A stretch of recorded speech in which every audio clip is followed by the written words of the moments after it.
네, 이 시간 ABC 회계법인의 안병찬 대표 모셨습니다. 어서 오십시오. 네, 안녕하세요. 네, 반갑습니다. 네, 반갑습니다. 자, 여러 가지 정부 지원책들이 있었습니다. 많은 분들이 혜택을 받고 이제 때가 돼서 상환을 해야 되는 시기에 들어갔는데 이런 시기와 맞물려서 잘못 지급된 것들, 잘못 요청했던 것들에 대해서 아주 지금 감사가 많이 이루어지고 있다면서요? 네, 그렇습니다. 아시다시피 이제 정부 지원이 다양했는데 그 중에서 스티뮬러스 책, 그러니까 경제지원금 같은 경우는 납세자가 신청하지 않았죠. 정부에서 2019년 또는 2018년, 그리고 그 위에 2020년 텍스 리턴을 기초로 해서 일방적으로 이제 지급을 해줬고, 그렇지만 이제 비즈니스와 관련됐다든지 실업수당이라든지 이런 것은 본인들이 신청해서 받는 그런 과정을 밟았죠. 네네. 이럴 때 이제 정부에서 SBA는 물론 정부에서 지원금을 신청할 때 여기에 있는 그 기록된 모든 정보는 사실이라는 그런 인증 절차를 밟았고, 네네. 그리고 정부에서는 훗날 이것을 인베스티게이트 할 수도 있다라는 것을 공지했었습니다. 아시다시피 그 팬데믹 그 지원이 이루어질 때는 사실 계속 법이 새로 만들어지기도 하고 개정이 되기도 하면서 많은 혼선이 있었는데, 그렇다 보니까 신청하시는 분들도 사실 정확하게 파악해서 신청하기 전에 듀데이시 늦기 전에 선착순인 경우도 많이 있었고, 네네. 그렇다 보니까 어베일러블한 정보로 신청을 해왔었어요. 그런 과정에서 사실은 정상적인 그 절차를 밟으면서 미스언더스탠딩, 잘못 이해해서 한 경우도 있었지만, 그 여러 주에 걸쳐서 또 여러 회사를 만들어서 또 가짜 인플로이 인포메이션, 심지어는 죽은 사람의 인포메이션까지 네네. 이용해서 사기를 벌인 그런 그룹들도 많이 있었습니다. 이렇다 보니까 정부에서는 한꺼번에 뭐 다량으로 감사하는 것이 아니라 그동안 지속적으로 작년부터 계속해서 그 감사를 해왔는데, 그런 이제 결과들이 지금 속속들이 나타나고 있는 그런 이제 상황이라고 볼 수가 있습니다. 자, 그러면 감사의 대상이 되신 분들은요, 어떤 식으로 지금 통보를 받고 있습니까? 그러니까 감사 대상으로 다양하게 연락이 오고 있는데요. 그 이메일로 연락이 오는 경우도 있고, 예. 또 전화로 직접 연락이 오는 경우도 있고, 그 사안에 따라 조금씩 차이가 있어요. 그래서 지금 이제 아직도 탕감 절차를 밟고 있는 데들은 감사가 이제 앞으로도 계속 있을 예정이고요.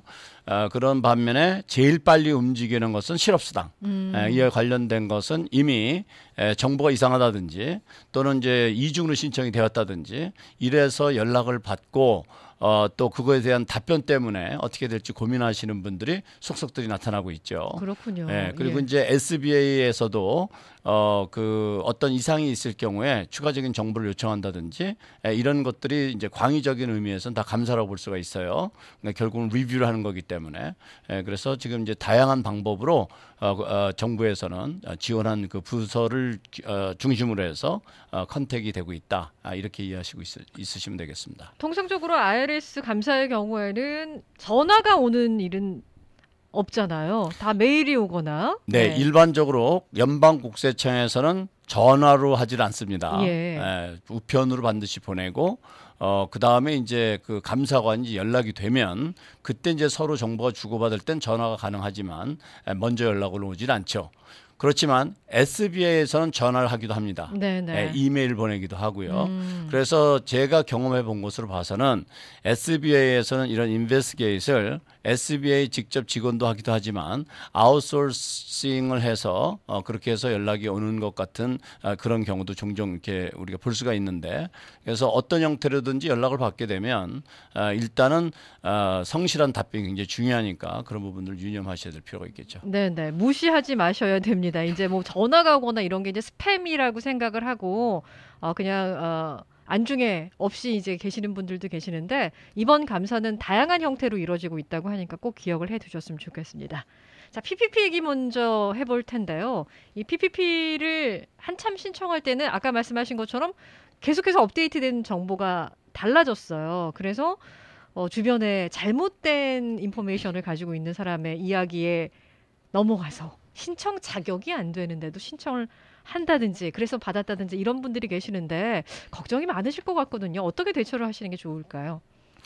우선 이제 PPP 신청은 아시다시피 이제 1차, 2차 이렇게 나눠서 신청을 했었고 그런 과정에서 PPP를 받을 수 있는 조건을 잘 갖춰서 네. 그 당시에서 저도 많이 강조했던 것이 다큐멘트를 잘 해가지고 그렇게 해서 신청을 하시라고 말씀을 드렸었는데 그렇게 하신 분들은 전혀 걱정하실 필요가 없습니다. 네. 지금 저희들이 도와드리고 있는 탕감 신청 같은 경우도 대부분 큰 문제 없이 다 탕감을 제대로 잘 받고 있고 그래서 그런 분들은 이제 염려하실 필요가 많이 없는데 이제 문제는 어떤 본인도 모르고 잘 모르고 그러니까 중간에서 피를 얼마 받고 대신 신청해 주겠다 해서 브로커가 알아서 신청해 줬는데 본인이 생각한 것보다 금액을 많이 받았다든지 네네. 뭐 이런 부분들이 조금 걱정을 하실 필요가 있다고 생각이 되어져요. 예를 들면 본인은 실제로 직원이 10명밖에 없었는데 중간 브로커가 어떻게 해가지고 뭐 30명, 50명, 60명 해서 금액을 많이 받았다. 그럼 우리가 여기서 알아야 될 게 뭐냐면 그 사람은 그 사람대로 뭐 벌을 받든지 뭐를 하겠지만 최종적인 책임은 항상 본인한테 있거든요. 네. 본인이 거기다 인증하는데 다 이니셜을 했기 때문에 본인이 책임이 있다고 봐져요. 그렇지만 이제 여기에서 이제 본인이 얼마만큼 인벌브 됐느냐에 따라서 이제 달라지겠지만 이제 그런 부분들을 본인이 탕감 신청할 때 되면 알게 돼요. 그래서 탕감 신청도 그 사람한테 부탁하는 그 사람한테 알아서 맡기는 방법도 있겠는데 본인이 무조건 모르고 알아서 다 해주겠지 그 사람이 다 알아서 해준다 그랬으니까 그 사람만 믿겠지 하는 것은 상당히 위험할 수도 있다. 따라서 이제 그런 분들 같은 경우는 탕감 신청할 때 한번 보고 네네. 직원은 몇 명이나 됐는지 그리고 60%라는 그 조건은 맞았는지 이런 간단한 거 정도라도 브로커한테 문의하고 관련된 서류를 꼭 사본을 받아서 본인이 담당한 회계사라든지 이런 분들한테 한번 리뷰를 부탁한다든지 해서 미리 준비를 잘 해두시는 것이 좋겠고 그런데 이제 그런 일로 인해 가지고 어떤 그 부서 예를 들면 뭐 FBI라든지 또는 이제 정부기관으로부터 연락을 받았을 때 그때 무조건 당황하지 마시고 본인이 모든 서류를 가짜 서류를 만들었다든지 이럴 때는 심각하겠지만 그런 것이 아니라면 분명히 거기서 피할 수 있는 방법들이 있으니까 바로 본인이 담당한 회계사라든지 또는 이미 기존에 거래하고 있는 변호사라든지 이런 전문가들한테 연락을 해서 바로 도움을 요청하는 것이 무엇보다 중요하겠죠. 그렇게 해서 그런 연락을 받게 되면 항상 누가 연락을 했고 어느 부서에서 연락을 했고 그런 그 인포메이션들을 반드시 받아두고 그렇게 해서 그 차분하게 대응하는 것이 무엇보다 중요하다고 생각이 됩니다. 받을 대상이 되지 않았는데 뭐 부풀려서 이제 거짓 정보로 꾸며서 이제 많이 받으신 분들이 계실 거예요. 본인은 본인이 거짓말해서 받았다고 생각하지 않으시죠. 사람을 통해서 받은 거니까. 그렇게 해서 적발이 되게 되면 처벌 수위가 어떻게 되는 거예요? 내가 쓴 돈만 반환을 하면 되는 겁니까? 법적인 제재가 가해집니까? 그거는 이제 얼마만큼 인벌브 되냐에 따라 다르겠죠. 예를 들면 본인이 실수해서 그러니까 의도성은 없었고 정보의 부족이라는 건 실수에 의해서 그렇게 했다면 아마 SBA에서는 그 받은 금액을 그대로 반납하라고 그럴 거예요. 그렇지만 서류를 페이롤 텍스 리턴을 가짜로 만들고 뱅크 스테이트먼트 가짜로 만들고 이렇게 가짜로 만들어서 있지도 않은 인플로이까지 애대해가지고 그렇게 해서 했다면 형사처벌까지도 가능하다고 생각이 됩니다. 그 다음에 지금 아시다시피 PPP 같은 경우에는 일반 우리가 거래하는 은행을 통해서 하신 분들은 그래도 은행에서 한번 다 걸렀어요. 그래서 은행의 SBA 담당자분들이 전문가들이기 때문에 기본적인 자료를 검토하고 그다음에 국세청으로부터 인컴 텍스 리턴 그 사본을 받을 수 있는데 다 서명도 하고 이렇게 해서 기본적인 걸 다 걸른 분들은 문제 있으면 거기서 대부분 걸러졌을 거예요. 네네. 그런데 이제 문제는 어떤 분들이 문제냐면 그런 정상적인 루트를 통하지 않고 중간에 어떤 브로커가 연락이 와서 내가 도와주겠다, 수수료 얼마를 받겠다. 그러니까 이제 그분들한테 이제 맡겨서 많이 받아주겠다. 이래서 맡긴 분들이 이제 문제가 될 겁니다. 문제가 될 수 있는 소지가 있다는 거죠. 뭐 100% 문제가 된다는 것은 아니고. 그래서 이제 실제로 그런 일이 있고 그런 일로 인해서 FBI한테 연락을 받아서 이걸 어떻게 처리해야 될지 그런 걸 고민하시는 그런 분들이 실제로 계시기 때문에 이제 그런 분들 같은 경우에 이제 본인이 얼마만큼 인벌브가 됐느냐에 따라서 그 수위가 달라질 수 있다고 보아지죠. 네네. 브로커 같은 분들이 일을 도와주시다가 중간에 잠적을 해버린 경우에는 고스란히 어쨌든 나의 이니셜이 다 들어간 거기 때문에 법적인 책임을 자신이 물어야 되는 거잖아요. 거기에 따라오는 것들을. 네, 그러니까 이제 중간에 도와주는 브로커들이 다 나쁜 것은 아니지만 그 중에서 이제 실제로 잘 도와주시는 분들도 계시겠지만 아예 그런 목적으로 사기를 칠 목적으로 한 사람들이 있어요. 이제 그런 사람들하고 엮여지게 되면 중요한 거는 이제 본인이 이니셜하고 다 했으니까 이제 본인이 뭐 괜히 과장돼 가지고 본인이 영창 가거나 뭐 그럴 일은 없을 거라고 저는 봐요. 네. 예, 본인도 피해자니까. 그렇지만 금전적인 배상은 해야 될 것이다. 왜? 내가 받았기 때문에. 내가 예를 들어서 그걸로 5만 달러를 받았다. 그래서 난 이미 다 썼다. 그런데 그것이 잘못돼서 나온 거라고 하면 그 5만 달러에 대한 배상은 그 SBA에서 요구할 수 있을 거라고 저는 생각합니다. 그러면 안 대표님 같이 이런 전문가와 상담을 하게 되면 그런 곤란한 지경에 처하신 분들이 어느 정도 좀 해결의 실마리를 찾아볼 수 있겠습니까? 그러니까 그게 이제 두 가지로 나눠 생각할 수가 있어요. 예를 들어서 PPP 가이드라인에 맞춰서 제대로 금액을 계산했는지 이런 걸 따지는 것은 회계사들이 도와줄 수 있으나 예. 그런 것이 이제 법적으로 그 진화가 되었을 때는 관련 법규에 충분한 경험이 있는 변호사를 통해서 도움을 받아야 되지 않을까 이렇게 생각이 됩니다. 그렇군요. 알겠습니다. 네. 자, 그럼 PPP를 신청해서 받았습니다. 그리고 본인은 용도에 맞게 잘 지출을 했다고 생각을 했는데 탕감 자격이 안 된다는 통보를 받거나 아니면 일부는 미달이다 이런 노티스를 받으신 분들은 또 어떻게 해야 되는 거예요? 네, 그런 것이 있을 수가 있어요. 예를 들면 탕감의 기준이 본인이 그 펀딩을 받은 때로부터 24주 안에 지출을 하고 네네. 24주가 끝난 시점부터 10개월 안에 탕감 신청을 해야 페이먼을 시작하는 걸 피할 수가 있게 되거든요. 그런데 이제 본인이 계산을 잘못해서 그 24주를 뭐 계산을 잘못했다든지 그리고 그 SB에서도 펀딩 날짜라든지 그런 게 다 있는데 네네. 그런 걸 이제 혼자서 하시는 분들 같은 경우에 이해를 좀 잘못했다든지 계산을 잘못해서 그런 실수가 나올 수가 있겠죠. 그러니까 중요한 것은 뭐냐면 그런 리즈너블하게 또는 그 의도성이 없이 발생된 실수에 대해서는 그 상황을 설명하고 정정하고 거기에 잘못돼서 이자를 조금 내야 된다든지 어떤 페널티를 물어야 되는지 그런 거 그렇게 하면 돼요. 그러니까 이제 그런 식으로 이제 진행을 하면 되는데 그것이 아까 말씀드렸던 것처럼 완전히 없는 걸 갖다가 있는 것처럼 했다. 이랬을 때 문제가 되는 거죠. 그래서 이제 그런 통보를 받았을 때는 그 첫 번째는 뭐냐면 무엇이 문제를 이해하는 게 중요하겠죠. 네. 그래서 은행을 통해서 했을 때는 은행에 문의해보고 또 어떤 경우는 은행에 연락하면은 은행에서 답변을 잘 못 받는다고 하는 경우가 있을 수 있어요. SB에서 직접 연락받았으면 SB에 직접 연락을 한다든지 그래서 정확한 사안을 파악을 해서 그 다음에 본인이 그 PPP를 도와준 회계사나 또는 또 다른 전문가의 의논해서 대책을 세워서 정확하게 답변하는 것이 굉장히 중요한 것은 답변이 정확할수록 케이스가 빨리 클로스가 되겠죠. 네네. 그렇지만 답변이 부정확하면 계속 요청이 오게 되고 시간이 더 걸려지게 되고 또 상대 쪽에서는 더 의심할 수가 있고 그렇기 때문에 대답을 빨리 하는 것이 중요한 것이 아니라 대답을 정확하게 하는 것이 사안을 잘 풀어가는 요령이다 이렇게 말씀드릴 수가 있겠습니다. 관련 자료도 충분히 준비를 하고요. 그렇죠. 그래서 PPP를 신청하셨을 때 항상 제가 여러 차례 말씀을 드리기도 했었는데 자료를 잘 준비해 두시는 것이 중요합니다라고 말씀드렸던 것은 감사라는 것은 뭐 여러 가지를 우리가 경로수를 생각할 수가 있겠지만 크게 둘로 나눠서 생각하시면 돼요. 하나는 어떤 소스에 의해서 또는 그 정부에서 뭐가 픽업이 돼서 이제 연락이 오는 경우가 있고 다른 하나는 랜덤리도 픽업이 될 수가 있어요. 네네. 그러니까 어떤 경우가 되었던 픽업이 돼서 정부에서 문의가 오기 시작하면 인쿼리가 시작이 되면 감사라고 봐야 돼요. 광의적인 의미에서. 그러면은 그때 답변이 현찮으면 자꾸 궁금해서 더 연락이 올 수밖에 없겠죠. 그래서 정확하게 사안을 잘 이해하고 핵심에 맞는 질문의 그 요지에 맞는 정확한 답변을 하는 것이 무엇보다 중요하겠다. 이렇게 말씀드릴 수 있습니다. 네. 자, 지금부터는 또 실업수당에 관한 이야기를 좀 해보도록 할 텐데 아마 PPP보다 훨씬 더 의문상을 가지고 계신 분들이 많이 계실 거예요.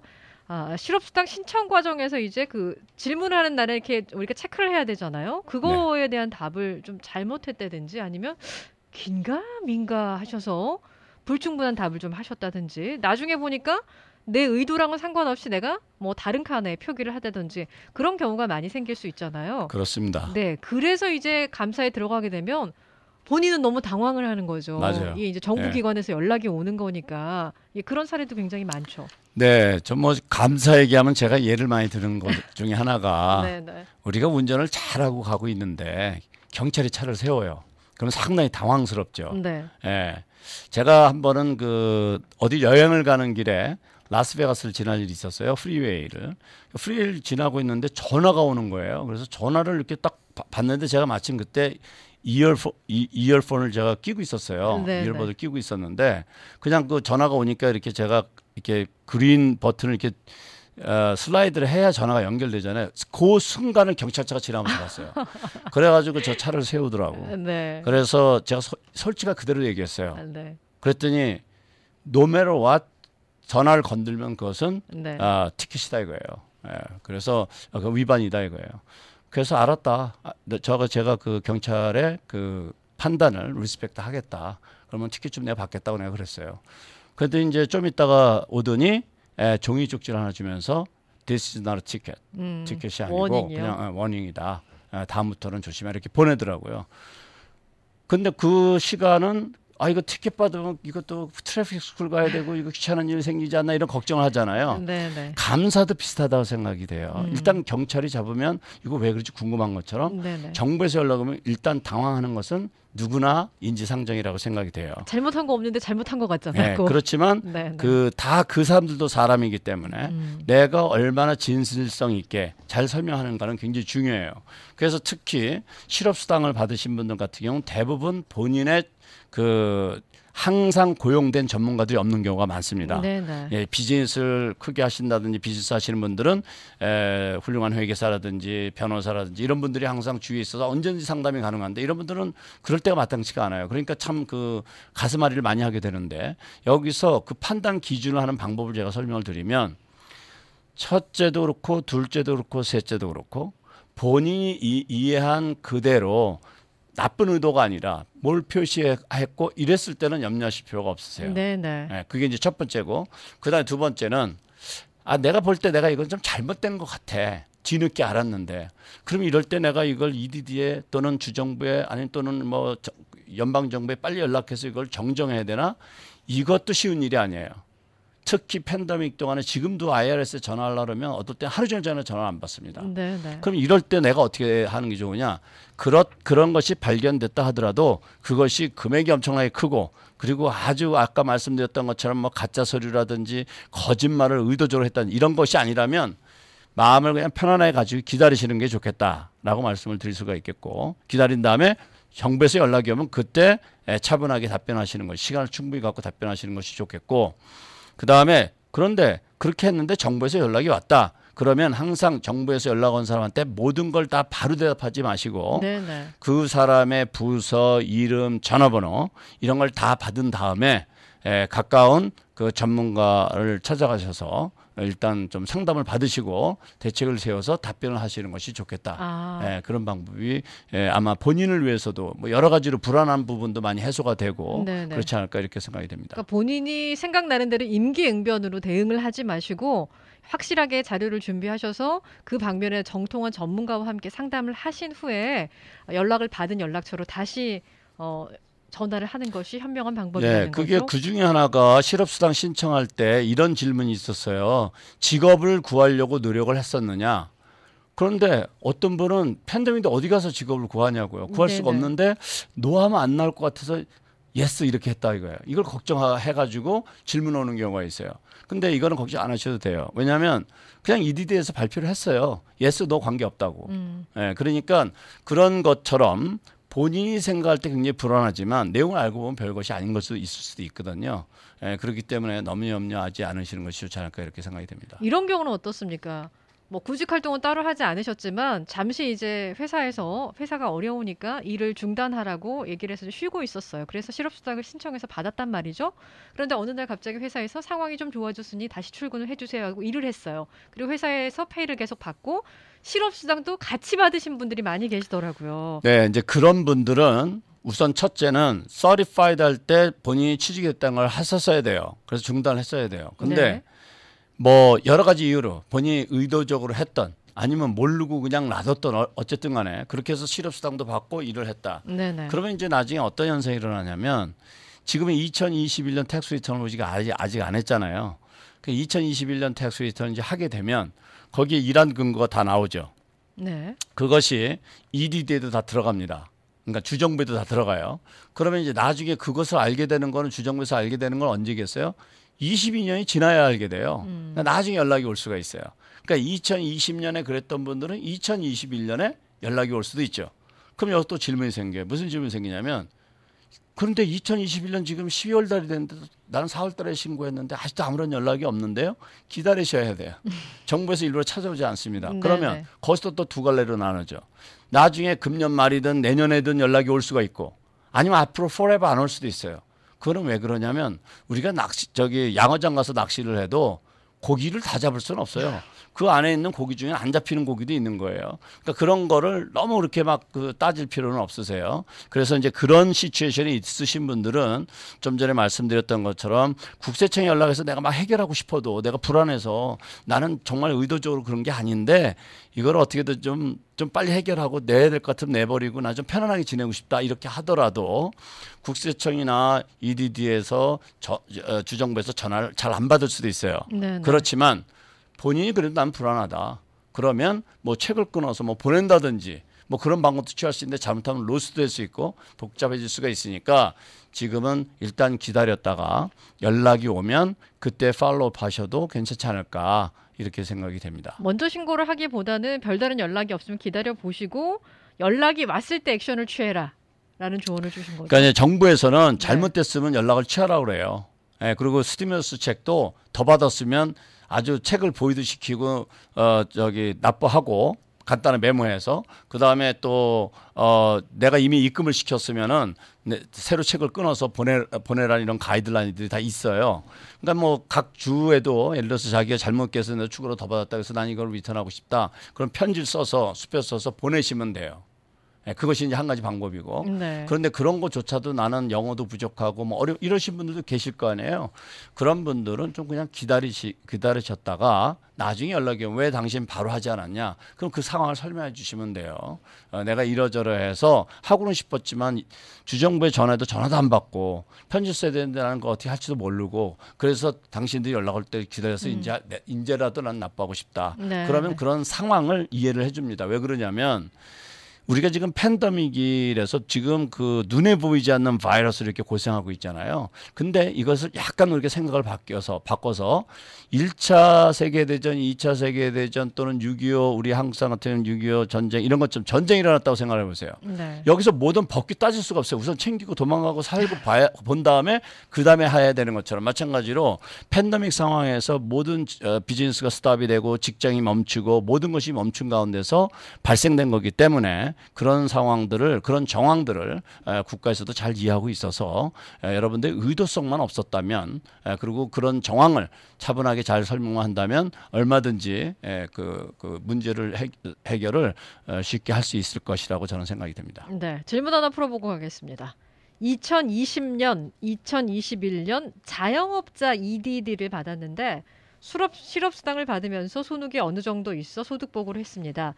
그런데 계산을 해보니 소득보고를 좀 잘못한 것 같은데 이런 것들이 나중에 큰 문제가 되는지 예를 들어서 고객들의 미수금이 있었고 2019년도에 1년 지난 2020년도에 체크를 받아서 입금을 시켜서 수입이 잡힌 그런 인컴 같은 거를 근데 복잡한 부분이 좀 많으신가 봐요, 이분은. 그런 경우에도 정부에서는 감사의 대상이 될 수 있나요? 네, 뭐 그거에 대한 답은 이제 뭐 클리어하게 설명드릴 수가 있는데 조금 복잡하지만 내가 설명을 드려볼게요. 우선 이제 그렇게 그분이 매상을 보고하는 방법이 두 가지가 있어요. 현금주의, 캐시 베이시스하고 어쿨 베이시스 이렇게 이제 나눠지는데 이제 저분이 어떻게 보고했느냐가 중요한 거예요. 예. 그래서 그 원래 보고했던 그런 방법을 하셔서 문제가 없고 그렇지만 그거를 받기 위해서 방법을 바꾸게 했다 그러면 이제 정부에서 챌린지를 할 수가 있겠죠. 네네. 그렇지만 중요한 것은 실업수당을 관장하는 부서에 계신 분들은 이런 우리가 일반적으로 생각하는 세무감사관들하고는 조금 성격이 달라요. 네. 그러니까 세무감사관들은 이 이 회계적으로 텍스적으로 잘 트레이닝된 감사관들인 반면에 실업수 등이나 이런 쪽에서 일하시는 분들은 조금 그런 쪽으로는 좀 약하신 분들이에요. 그래서 중요한 것은 이제 나중에 EDD에서 이제 연락이 와서 또는 주정부에서 연락이 와서 그 부분에서 문의했을 때 좀 전에 제가 설명드렸던 것처럼 실질적으로 계산을 뽑아봐서 그거에 가깝게 어떤 방법이 나한테 가장 유리하고 합리적이고 감사관이 이해할 수 있는 그런 방법인지를 최대 공약수를 찾아서 준비해서 답변하는 것이 중요하다고 생각이 되어집니다. 네, 알겠습니다. 저희 잠시 전하는 말씀 듣고 와서 또 계속해서 정보 이어갈 텐데요. 지금 질문 주신 분처럼 이번에는 자영업자들에게도 실업수당이 지급됐기 때문에 많은 혼선이 있었을 텐데 그 부분에 대해서도 저희가 짚어보도록 하겠습니다. 자영업자들도 실업수당을 받았습니다. 조금 전에 말씀드린 것처럼. 그래서 굉장히 많은 혼선이 있었는데 자영업을 하시는 분들은 실업수당도 받으시고 PPP도 받으셨기 때문에 더 지금 헷갈리실 것 같아요. 네, 네. 그렇죠. 네. 네. 아시다시피 자영업 요번에는 이제 그 실업수당이 그 PUA라는 이름으로 자영업 평상시에 지급되지 않는 자영업자, 인디펜던트 컨트랙터 이런 분들에게 다 지급이 되었죠. 네, 네. 그렇다 보니까 자영이 많은 혼선이 있었고 또 질문도 상당히 많았었는데 게다가 또 갑자기 PPP까지 나오다 보니까 네. 또 우선 신청하고 봐야 되니까 다 신청해서 받아놓고 보니까 나중에 뒤끝에 조그맣게 써 있는 게 두 개 다 받으면 안 된다라고 이제 계속 이제 정보가 업데이트되니까 그러다 보니까 이미 다 받았고 또 어떤 분들은 이미 지출을 하셨고 네. 자 그럼 이걸 어떻게 해야 되는가 이래서 이제 굉장히 그 고민을 많이 하셨고 또 어떤 분은 실제로 EDD에 연락을 해서 이 문제를 해결해 보려고 시도를 했었는데 해결이 안 되는 거예요. 이제 그런 분들도 많이 계셨었는데 역시 그 PPP 같은 저기 실업수당 같은 경우도 원래는 과세 대상이어가지고 네. 세금을 내야 되는 그런 소득이었는데 나중에 또 세법이 개정이 돼가지고 $1200까지는 면세다 또 이렇게 또 발표가 됐잖아요. 이렇게 많은 변화가 있을 때는 정부도 그런 과정을 다 이해를 하세요. 네. 그래서 좀 전에 말씀드렸던 것처럼 본인이 성격상 나는 이걸 깨끗하게 빨리 정부에다 연락을 해서 정산을 정확하게 난 다 납부하고 다 하는 것이 나는 편하다. 그렇지 않으면 난 못 살겠다. 그런 분들은 뭐 EDD에 가서 줄을 서시든 전화를 하든 편지를 써서 돈까지 수표까지 만들어서 보내시면 되고 그렇지 않고 정확하게 잘 모르겠다. 내가 계산도 정확하게 못하겠고 이런 분들은 저는 스트롱하게 레코멘드 드리고 싶은 건 좀 기다리셔라. 네. 주정부에서 연락이 올 때까지 또는 정부에서 연락이 올 때까지 기다리셔라. 왜 그러냐면 지금 이 지원은 어느 특정 지역에 몇 사람에게 준 것이 아니라 미 전국적으로 뭐 수백만 수천만 이렇게 막 그 지원이 됐기 때문에 정부에서도 이 일 처리가 간단치가 않습니다. 그래서 사실은 급히 빨리 처리해야 될 일조차도 정부의 그 업무량 때문에 일이 진행이 안 되고 있거든요. 그러니까 그런 분들은 좀 기다리시는 것이 좋다고 저는 생각이 됩니다. 네, 네. 근데 지금 말씀을 해주신 걸 보면 또 마음이 좀 놓이시는 분들도 계실 텐데 왜 예전에 그런 말 있었잖아요. 좌수에서 광명 찾자. 만약에 본인이 이제 자수하지 않으면 나중에 그 숨긴 기간이 길어졌다고 해서 괘씸죄로 너 더 많은 처벌을 받게 될 것이다. 법적으로 문제가 생길 것이다. 이런 얘기를 주변에서 듣게 되면 마음이 흔들릴 수밖에 없단 말이에요. 사람들이. 그렇죠. 네, 네. 그런 유사한 실제 케이스가 있었죠. 그것이 바로 뭐냐면 2008년도 9년도에 그 해외 금융자산 자진 신고를 시작했을 때, 네네. 그때 이제 그런 이슈가 굉장히 많았죠. 그 뒤로 점점 정부의 국세청 그 세법이 강화되면서 자진 신고가 지금까지도 이어지고 있지만 그때도 자진 신고를 해야 되느냐 말아야 되느냐 이런 게 있었어요. 자, 이 경우를 보자고요. 이 경우는 지금 벌써 10년이 넘었어요. 그러면 이미 홍보가 많이 됐잖아요. 네. 근데 지금도 안 하고 있어. 이런 사람하고 지금 막 일어나서 그 정보도 받지 못했고 어떻게 해결할 수 있는 방법도 잘 모르는 상태에 있는 분의 입장하고는 정부 입장에서 봤을 때도 다르겠죠. 그래서 법이라는 것은 마치 매절 테이프처럼 자처럼 이렇게 딱 재서 잴 수도 있는 부분이 있지만 거기에서 그 법적으로 판단할 때 많이 그 고려되는 것이 정황이에요. 네. 그 상황이 어땠었나. 이 사람이 진짜 나쁜 의도로 그런 건지 아니면 이건 누구래도 제3의 어떤 다른 사람에도 비슷한 시츄에이션이었는지 이런 게 굉장히 중요하거든요. 그래서 페널티도 나누어져요. 그냥 late filing 페널티, 그다음에 거기서 intentionally 의도성이 있었을 때 그런 거에 대해서는 부과되는 페널티 이런 게 다 나눠지거든요. 네네. 그런 것처럼 그렇게 다 구분이 되고 특히 지금 같은 경우에는 지금 누구든지 지금 이 방송을 듣고 계신 어떤 분이든지 그 분이 처해져 있는 시츄에이션하고 똑같진 않아도 유사한 시츄에이션이 있는 사람들이 이 정부에 상당히 많을 거라는 거예요. 예, 그렇기 때문에 너무 이렇게 염려하지 마시고 아까 말씀드렸던 것처럼 확실하게 이거는 뭐 잘못돼서 이건 내가 지금 빨리 발런터럴리 신고해야 될 거다. 신고해야 될 상황이다. 그러면 간단하게 서신과 함께 본인이 반납해야 될 금액을 넣어서 해당 부서에 보내는 것이 바람직하고 그렇지 않고 애매하고 정확한지 안 정확한지도 나 잘 모르겠고 A 전문가 B 전문가 말이 다르고 뭐 이런 시츄에이션일 경우는 그냥 기다리시는 게 저는 좋다고 생각하고 정부에서 나중에 연락이 오면 정부가 판단하게끔 하고 또 그 정부의 판단에 본인이 동의를 하면 거기에 따르면 되고 만약에 동의하지 않으면 전문가를 고용해서 또 그 어필을 해야 되는 그런 절차를 밟는 것이 바람직하겠죠. 지금 짚어주신 것처럼 이제 실수를 내가 발견했단 말이에요. 근데 네.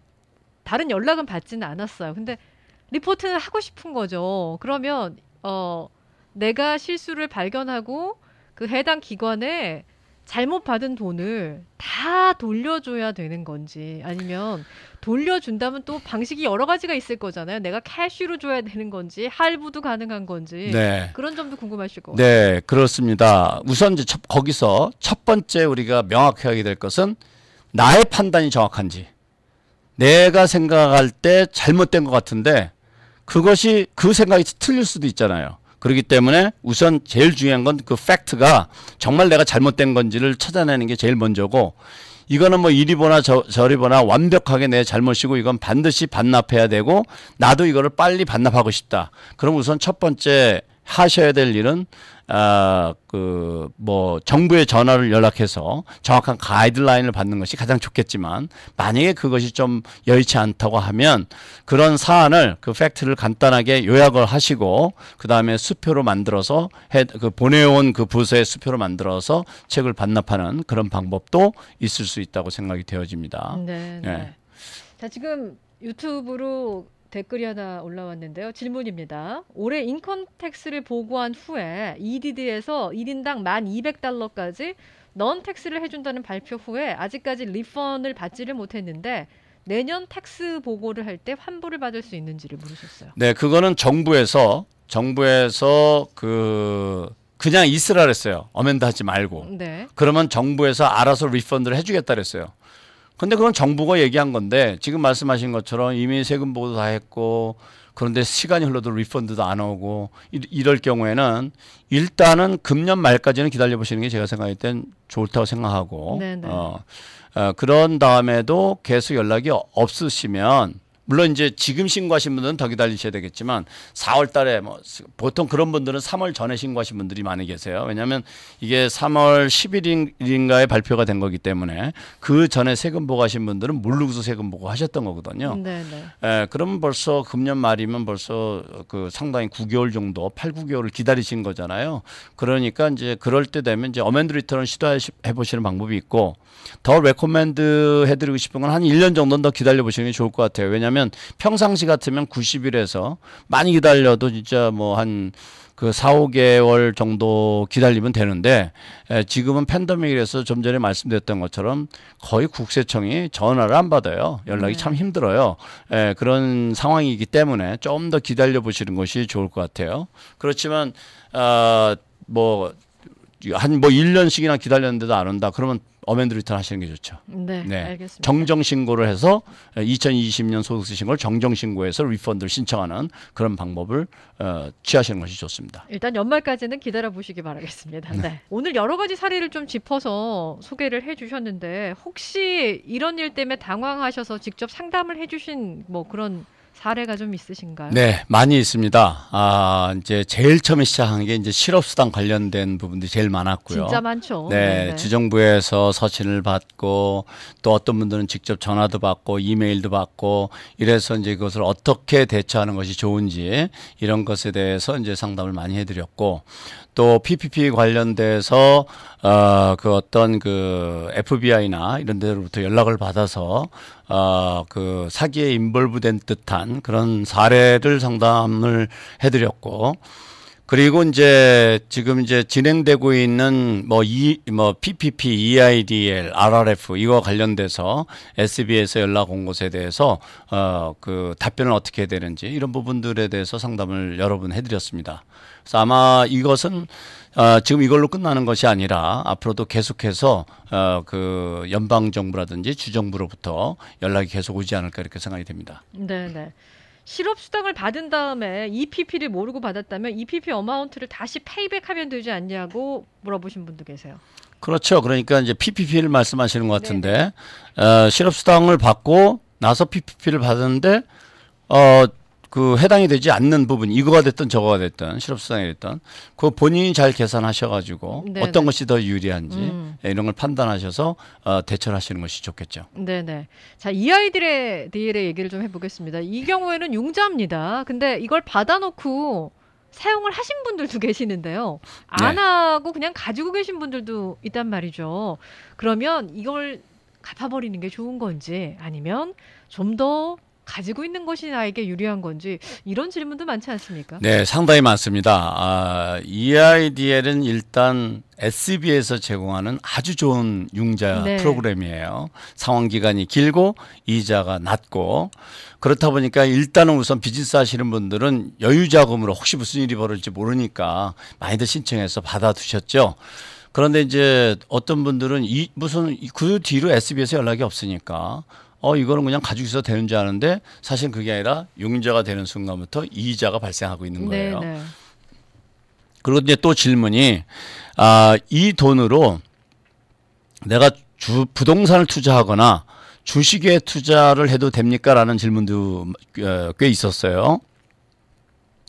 근데 그거는 안 됩니다. 왜냐하면 정부에서 이렇게 지원하는 그 융자금들, 특히 SBA는 목적이 있어요. 그래서 그 목적에 부합되게 지출되는 것이 무엇보다 중요합니다. 네. 그래서 만약에 나중에 SBA로부터 그런 사실이 알려지게 되게 되면 본인이 입장이 상당히 곤란해질 수 있기 때문에 EIDL은 본래 목적인 페이롤이라든지 비즈니스 운영비라든지 이런 데에 사용하는 것이 목적이라는 거 꼭 기억해 두셔야 되겠습니다. 다른 용도가 아니라 비즈니스를 위해서 쓰셔야 되는 겁니다. 예.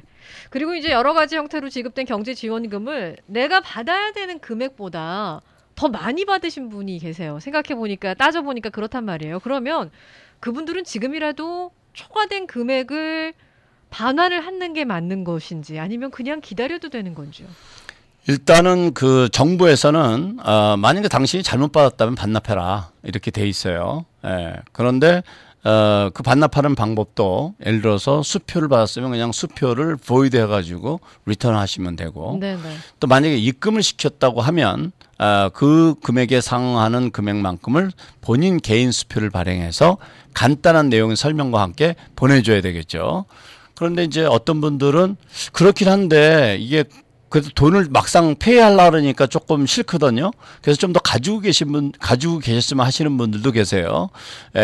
그럴 경우에는 좀 기다리셨다가 국세청이 됐던 또는 어떤 정부기관이 됐던 연락 오면 그 국세청이나 정부기관의 가이드라인에 딱 맞춰가지고 팔로우업 하셔도 큰 문제는 없지 않을까 이렇게 생각이 됩니다. 네. 자, 오늘 마지막 질문이 될 것 같은데요. 그러면 내가 많이 받은 걸 아는 분들, 인지하시는 분들은 지금 우리 대표님이 말씀해 주신 것처럼 기다리면 된단 말이에요. 연락이 올 때까지. 근데 내가 더 받았는지도 몰라. 그러신 분들도 계실 거예요. 내가 신청한 것보다 내가 받아야 되는 자격증권보다 내가 훨씬 더 많은 금액을 받았음에도 불구하고 더 받았는지 모르시는 분들. 네. 그런 분들은 어떻게 하셔야 돼요? 그러니까 이제 좀 전에도 그 말씀드렸던 것 좀 기다려 보는 것이 좋다고 하는 이유는 내가 확실해. 이거 뭐 볼 것도 없어. 100%야. 이런 반납하는 게 좋죠.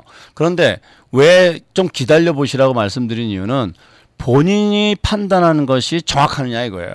그렇지 않을 수도 있거든. 네네. 그래서 이제 그런 거를 예를 들어서 담당 회계사가 있으신 분들이 전문가가 있으신 분들은 그 파악이 좀 더 쉬운데 그렇지 않으신 분들은 본인이 잘못해가지고 당연히 본인이 받아도 되는 건데도 네. 잘못 판단하시는 분들이 꽤 계세요. 그러니까 그런 분들 때문에 기다려 보시는 게 좋다는 거예요. 네. 그래서 본인이 모를 때는 기다리는 것을 저는 레코멘드 해드리고 싶어요. 모든 지원금에 대해서. 네, 네. 본인이 근데 자기 느낌에는 좀 더 받은 것 같아.